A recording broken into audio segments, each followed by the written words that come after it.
করবেন তো?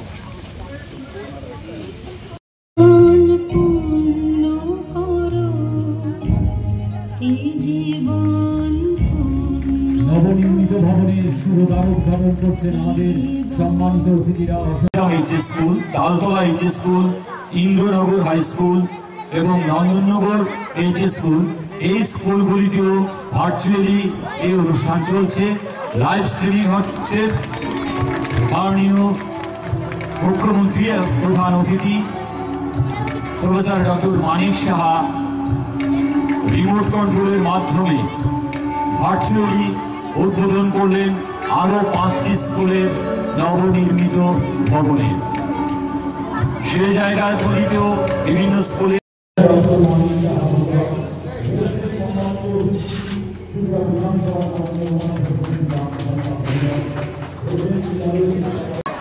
মাধ্যমিক বিদ্যালয়ে প্রাঙ্গণে যে আমতলী উচ্চতর মাধ্যমিক বিদ্যালয়ের নতুন ভবন নির্মাণ সহ যে আরও 5টি যে বিদ্যালয় রয়েছে, সেই 5টি বিদ্যালয়ের যে নতুন ভবনের যে উদ্বোধনী অনুষ্ঠান, সেই অনুষ্ঠানে আমাদের মাঝে উপস্থিত আছেন যিনি একটু আগে ওনার মূল্যবান বক্তব্য আমাদের সামনে রেখেছেন, আমাদের পবিত্র বিধানসভার মাননীয় উপাধ্যক্ষ এবং এই সূর্যমণি নগরের মাননীয় বিধায়ক, সবার প্রিয় শ্রী রামপ্রসাদ পাল মহোদয়।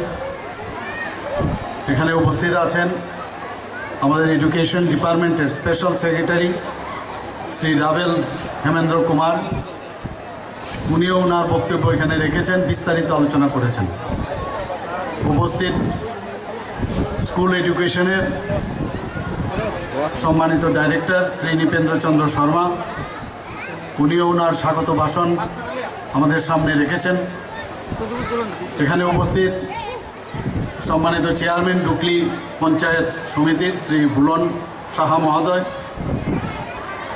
এবং একটু আগে আপনারা দেখেছেন যে এখানকার এই স্কুলের যিনি প্রিন্সিপাল মহোদয়া বিকাশ একটা special education program to help children learn with happiness and foster empathetic development। তার উপর ভিত্তি করে ত্রিপুরাতে আমরা সহজ একটা সামাজিক বিকাশের পাঠ্যক্রম ত্রিপুরাতে আমরা শুরু করেছি। আমাদের যে মূল উদ্দেশ্য আমাদের ত্রিপুরা সরকারের, সেটা হচ্ছে বিভিন্ন নীতি গ্রহণ করা এবং তার কর্মসূচি তৈরি করা।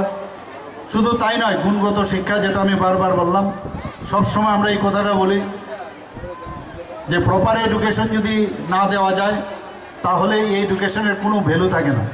তাই গুণগত শিক্ষা এবং শিক্ষণ প্রক্রিয়া, কিভাবে পড়াশোনা করানো দরকার টিচার্সদের মাধ্যমে, সেই ব্যবস্থা আমরা বিভিন্নভাবে আমরা চেষ্টা করছি। আমাদের মেইন যাদের টার্গেট, যারা এতদিন ধরে অবহেলিত ছিল, যারা দরিদ্র, যারা মহিলা এবং সংখ্যালঘু যারা শ্রেণীর মানুষ আছে, তাদেরকে এই পড়াশোনার মধ্যে নিয়ে আসা, যারা যোগ্য ছাত্রছাত্রীরা আছে তাদের স্কলারশিপ এবং ঋণের ব্যবস্থা করা এবং বিভিন্নভাবে আর্থিকভাবে তাদের সাহায্য করা। রাজ্যের যে শিক্ষা প্রতিষ্ঠানগুলোতে আমরা এনসিইআরটি চালু করেছি, যেটা আমি একটু আগে বললাম, এবং বিদ্যাজ্যোতি প্রকল্প এখন পর্যন্ত ত্রিপুরাতে আমরা প্রায় 125টি বিদ্যাজ্যোতি স্কুল আমরা শুরু করেছি। প্রয়াস প্রকল্পে বিনামূল্যে আমরা ওয়ার্কবুক আমরা বিতরণ করেছি। মুখ্যমন্ত্রী মেধা পুরস্কার আরক্ষা কর্মী যারা আছেন তাদের সন্তানদের জন্য সেখানেও আমরা তাদেরকে বৃত্তি দেওয়ার ব্যবস্থা করেছি, আর্থিকভাবে সাহায্য করারও ব্যবস্থা আমরা করেছি। ত্রিপুরা বোর্ড অফ সেকেন্ডারি এডুকেশনের যে পরীক্ষা, তার আমূল যে পরিবর্তন আমরা সেটা করেছি, এবং অভিন্ন সেন্ট্রালাইজ যে কোশ্চেন পেপার, সেই ব্যবস্থা আমরা করেছি। এখানে আইসিটি ল্যাব, টিঙ্কারিং ল্যাব থেকে শুরু করে স্মার্ট ক্লাসের কথা আমি বলেছি, সেগুলো এখানে শুরু হয়ে গেছে। 2024-25 সালে শিক্ষা দপ্তরে যে নতুন ভবন এখন পর্যন্ত আমরা নির্মাণ করেছি, তার মধ্যে 44টি বিদ্যালয়ে নতুন ভবন নির্মিত হয়েছে এবং এতে প্রায় 153 কোটি টাকা ব্যয় করা হয়েছে। 2024-25 সালে যে মেজর ও মাইনর আমার মাননীয় বিধায়ক এই এলাকার এবং আমাদের বিধানসভার মাননীয় ডেপুটি স্পিকার বলছিলেন যে এখানে একটু স্কুলগুলো খারাপ আছে, এর আগেও আমাকে বলেছিল অনেক জায়গায়, তো সেইগুলো কাজ চলছে। তো সেই হিসাবে এখানে শিক্ষা দপ্তরের অধীনে যে মেজর ও মাইনর যে পরিকাঠামোগত যে সংস্কার প্রায় 346টি বিদ্যালয়ে সেই কাজটা 24-25-এ হয়েছে। 100 উন্নত করতে এই বছর 100% 100% অটোমেটেড মনিটরিং সিস্টেমের ব্যবস্থা আমরা করেছি। মিড ডে মিলের জন্য যারা ফ্রেশ তারা খাবার পায় তার জন্য 3134টি বিদ্যালয়ে কিচেন গার্ডেন গড়ে তোলা হয়েছে। 2024 অর্থ বছরে সমগ্র শিক্ষা ও পিএমসি প্রকল্পের অধীনে 181টি বিদ্যালয়ে তথ্য ও যোগাযোগ প্রযুক্তি আইসিটি, 95 বিদ্যালয়ে স্মার্ট ক্লাস, 140টি বিদ্যালয়ে টিঙ্কারিং ল্যাব, 180টি বিদ্যালয়ে পার্সোনাল অ্যাডাপটিভ লার্নিং ল্যাব এবং 102টি বিদ্যালয়ে দক্ষতা শিক্ষা এবং স্কিল এডুকেশন চালু করা হয়েছে। আমরা 3520 জন দিব্যাঙ্গ শিশুকে তাদের চাহিদা অনুযায়ী তাদের যেসব সামগ্রী অন্যান্য সুবিধা তাদের চলন ক্ষেত্রে সহায়ক সেই সুবিধা আমরা দেওয়ার ব্যবস্থা করেছি।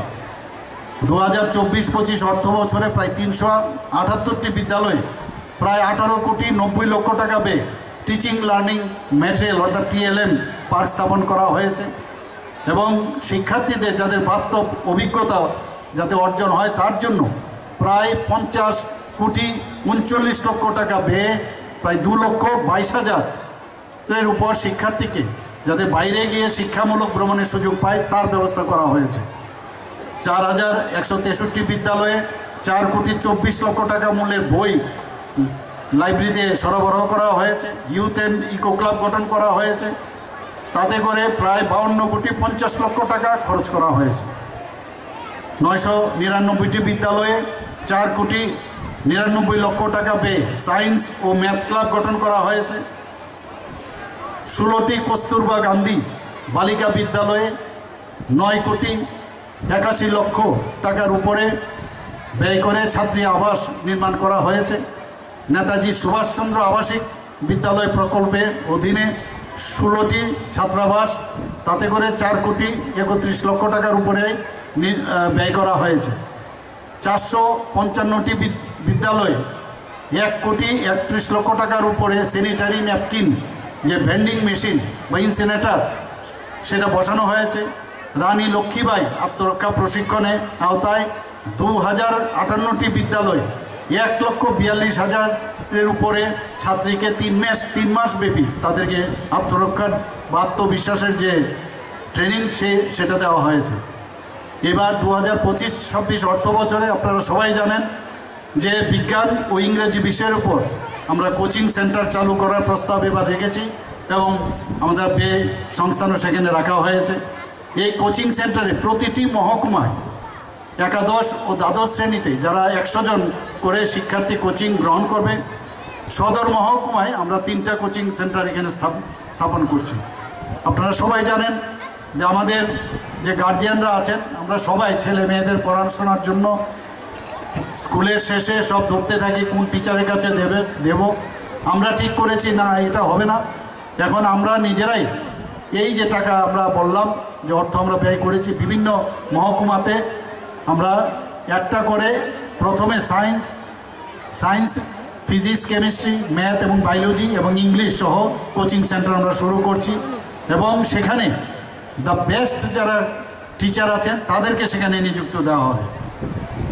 আপনারা উচ্চশিক্ষার কথা যদি আমরা বলি, রাজ্য সরকার বিভিন্ন ডিগ্রি কলেজের জন্য প্রায় 201টি সহকারী অধ্যাপক এবং 13টি অধ্যক্ষের যে শূন্যপদ সেইগুলো আমরা পূরণের চেষ্টা করছে এবং সেগুলো অবশ্যই কয়েকদিনের মধ্যে হবে। শচীন দেববর্মন স্মৃতি সরকারি সঙ্গীত মহাবিদ্যালয়ে অলরেডি ইনস্ট্রাক্টর যেটা মিউজিক পদে নিয়োগের উদ্যোগ গ্রহণ করা হয়েছে। আমাদের ত্রিপুরাতে আজকে একটা নতুন জিনিস সেখানে দেখতে পেলাম, যে ধরিত্রী দিবস উপলক্ষে সেটাকে সামনে রেখে কিউআর কোড উন্মোচন আজকে আমরা এখানে করলাম। আমরা সবাই জানি যে গোটা ব্রহ্মাণ্ডে এখন পর্যন্ত যতগুলো গ্রহ আছে তার মধ্যে আমাদের জানা মতে এখন পর্যন্ত যে একমাত্র পৃথিবী বাসযোগ্য গ্রহ হিসাবে আমরা জানি, এবং তাকে বসবাসযোগ্য রাখার জন্য আমাদের যে ফ্লোরা ও ফৌনা তার উপর আমাদের নজর দিতে হবে, গাছের ইতিহাস সম্পর্কে জানতে হবে, এবং এই যে অভিযান মাননীয় প্রধানমন্ত্রীজি যেভাবে প্রকৃতিকে বাঁচিয়ে রাখার জন্য সব সময় উনি আহ্বান রাখেন, এবং আমরাও সেটা এখন বুঝতে পারছি। এখানে যেভাবে গরমে আমরা সবাই হাঁসফাঁস করছি, যদি আমাদের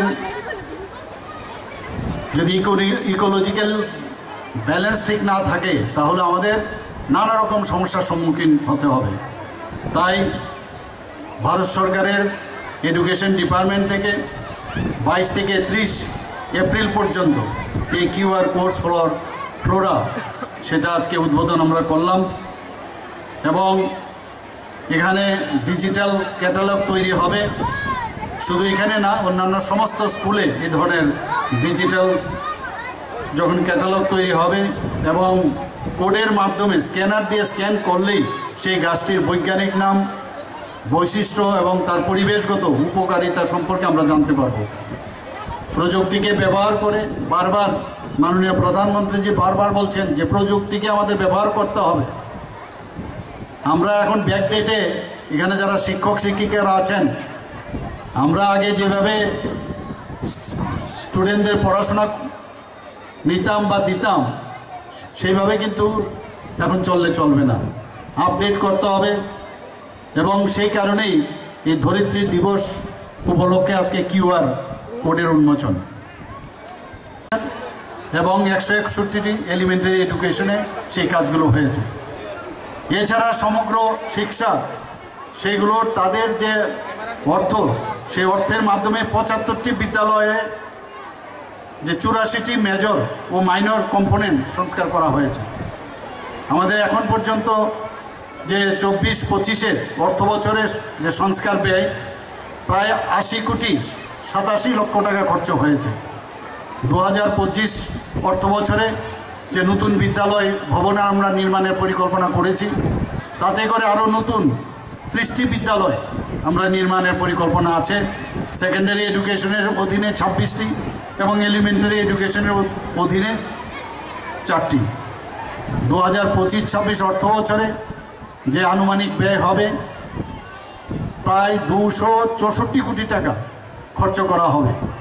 2025-26 অর্থ বছরে সংস্কার সাধনের যে আমি একটু আগে 24-25-এ বললাম, তার জন্য প্রায় 66টি বিদ্যালয়, সেকেন্ডারি এডুকেশন এবং এলিমেন্টারি এডুকেশনের 56টি বিদ্যালয়কে হাতে নেওয়া হয়েছে। সমগ্র শিক্ষার অধীনে যেখানে এডিশনাল ক্লাসরুম দরকার, টয়লেট, ল্যাব, লাইব্রেরি, হোস্টেল, সেখানে বাস্তবায়ন করার জন্য 25-26 অর্থ বছরে 151 কোটি টাকার উপরে খরচ বরাদ্দ রাখা হয়েছে। শুধু তাই নয়, আমরা গত 1 বছরে যেসব পদক্ষেপ আমরা নিয়েছি, যে এর বিষয়ে আমাদের সম্মানিত আমাদের যিনি স্পেশাল সেক্রেটারি উনি বলেছেন যে বিভিন্ন শিক্ষক এবং অশিক্ষক কর্মচারীদের পদ পূরণ করার জন্য আমরা উদ্যোগ নিয়েছি। সুপার 30 প্রকল্প আপনারা সবাই জানেন।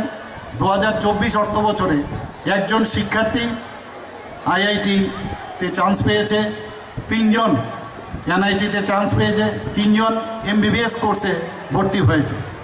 সিএম 7 প্রকল্প গত অর্থ বছরে আমাদের বিধানসভায় সেটা আমরা পাশ করেছিলাম, অর্থাৎ chief minister's scholarship for achievers towards higher learning যে বৃত্তিমূলক প্রকল্প আমরা শুরু করেছিলাম, তাতে করে 200 জন যারা মেধাবী ছাত্রছাত্রীরা আছেন তাদেরকে 60,000 টাকা করে আমরা বৃত্তি আমরা প্রদান করেছি। 2018-19 সাল থেকে এখন পর্যন্ত 1,23,000 ছাত্রীদের বিনামূল্যে আমরা বাইসাইকেল প্রদান করেছি। নিপুণ ত্রিপুরা প্রকল্পের অধীনে, যেটা একটু আগে আমি বলার চেষ্টা করেছি, প্রায় নিপুণ কর্নার 4,227টি বিদ্যালয়ে আমরা সেখানে মৌলিক সাক্ষরতা ও গাণিতিক যে দক্ষতা সেটা বৃদ্ধি করার জন্য আমরা এগুলো নিপুণ কর্নার স্থাপন করেছি। পিএম পোষণ, আমরা জানি যে শিক্ষা আমাদের প্রায়োরিটি সেক্টর, এবং সেখানে আমরা জানি যে জাতির যদি অগ্রগতি করতে হয় শিক্ষা ছাড়া কোনোদিন সম্ভব নয়, এবং সেটাকে যাতে ঠিকভাবে করা যায় আমরা কেন কোনো জায়গায় আমরা খামতি রাখবো। আমাদের সরকার এবং এডুকেশন ডিপার্টমেন্ট যেখানে যেটা দরকার সেই কাজটা আমরা করে যাচ্ছি, এবং সামগ্রিক বিকাশ যতক্ষণ ধরে শিক্ষার না হবে ততক্ষণ ধরে একটা রাজ্য বা একটা দেশ কোনো অবস্থায় সেটা সামনের দিকে এগোতে পারবে না এবং তার উন্নয়নও সম্ভব নয়। এবং আমাদের মাননীয় প্রধানমন্ত্রীজি বারবার বলছেন যে কোয়ালিটিভ এডুকেশন এবং বৃত্তিমূলক যে শিক্ষা সেটা অবশ্যই আমাদের দিতে হবে, এবং তার উপর উনি গুরুত্ব আরোপ করেছেন। আপনারা নিশ্চয়ই এর আগেও শুনেছেন যে ন্যাশনাল এডুকেশন পলিসি 34 বছর পর, স্বাধীনতার 34 বছর পর ন্যাশনাল এডুকেশন পলিসি বিভিন্ন যারা শিক্ষাবিদ আছেন, যারা বিশিষ্ট জনেরা আছেন শিক্ষার সাথে জড়িত, তাদের সাথে কথাবার্তা বলে ওনাদের যে সাজেশন রেখেছেন তার উপর ভিত্তি করে এই ন্যাশনাল এডুকেশন পলিসি 2020 শুরু হয়েছে। আমাদের ত্রিপুরাতেও আমার পূর্ববর্তী বক্তা এখানে বলেছেন যে শুধু স্কুলেই আমরা ন্যাশনাল এডুকেশন পলিসি এখানে চালু করিনি, কলেজ স্তরও আমরা ন্যাশনাল এডুকেশন পলিসি আমরা চালু করেছি। তাতে করে আগামী প্রজন্ম তাদেরও গুণগত যে শিক্ষা সেটা পাবে, এবং যে আধুনিক যুগের যে তার যে সময় উপযোগী যে শিক্ষা সেটা কিন্তু তাদের মধ্যে বিস্তার লাভ করবে।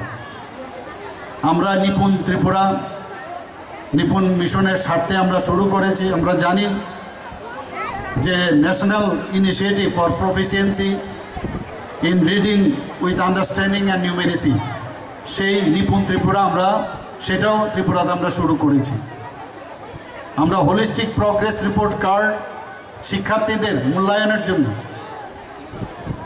তাদের প্রতিটা মুহূর্তে তাদের কি স্ট্যাটাস আছে তাদের জন্য আমরা হোলিস্টিক প্রগ্রেস রিপোর্ট কার্ড আমরা তৈরি করেছি। এর মধ্যে ন্যাশনাল এডুকেশন পলিসিকে সামনে রেখে বিভিন্ন রকম পাঠ্য পুস্তক আমরা প্রাথমিক থেকে দ্বিতীয় শ্রেণী পর্যন্ত আমরা প্রকাশিত করেছি আমাদের ডিপার্টমেন্টের তরফ থেকে।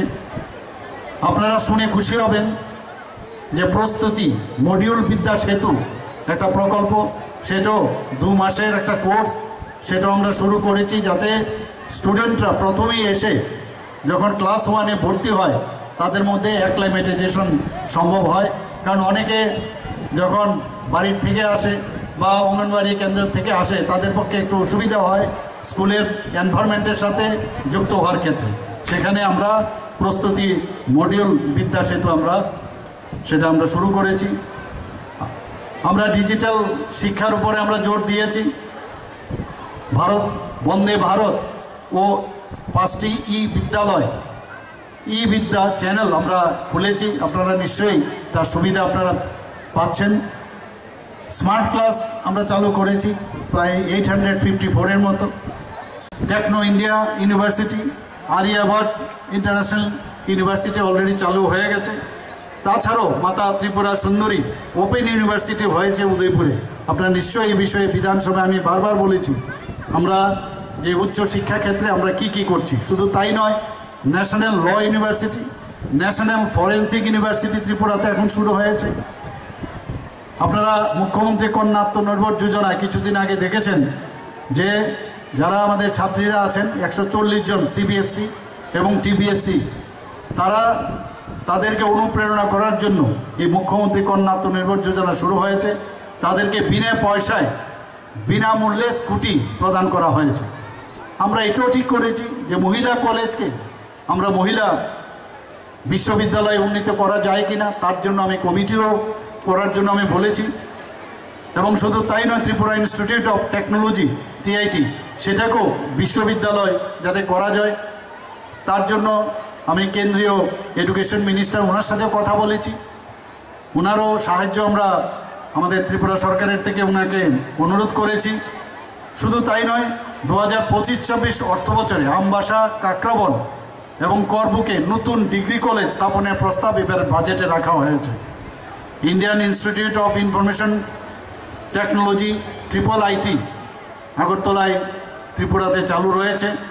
আগে কথায় কথায় বাইরে যাওয়ার যে প্রবণতা, যে পড়াশোনার জন্য বাইরে যেতে হবে, আমি এতগুলো কথা এখানে এই কারণে বললাম, আমরা কিন্তু অনেক সময় ভুলে যাই যে ত্রিপুরা সরকার আমরা এডুকেশন ক্ষেত্রে আমরা কি করছি। তো সেটা প্রিলিমিনারি এডুকেশনই হোক, সেকেন্ডারি এডুকেশনই হোক, হায়ার সেকেন্ডারি এডুকেশনের বিষয়ই হোক, সমগ্র শিক্ষায় বেলায় হোক বা উচ্চশিক্ষাই হোক, সব জায়গায় আমরা যেভাবে এখন কাজ আমাদের ত্রিপুরা সরকার করছেন, একটা এডুকেশন হাব তৈরির আমরা চেষ্টা করছি। আমরা দিব্যাঙ্গ, দৃষ্টিহীন যারা ছাত্রছাত্রীরা আছেন, চিফ মিনিস্টার স্পেশাল স্কলারশিপ তাদের জন্য চালু করা হয়েছে। যারা স্নাতক এবং স্নাতকোত্তর স্তরে 5,000 করে দেওয়ার 5,000 টাকা দেওয়ার ব্যবস্থা হয়েছে। যারা ডিপ্লোমা কোর্স তাদেরকে 4,000 টাকা দেওয়ার ব্যবস্থা করা হয়েছে।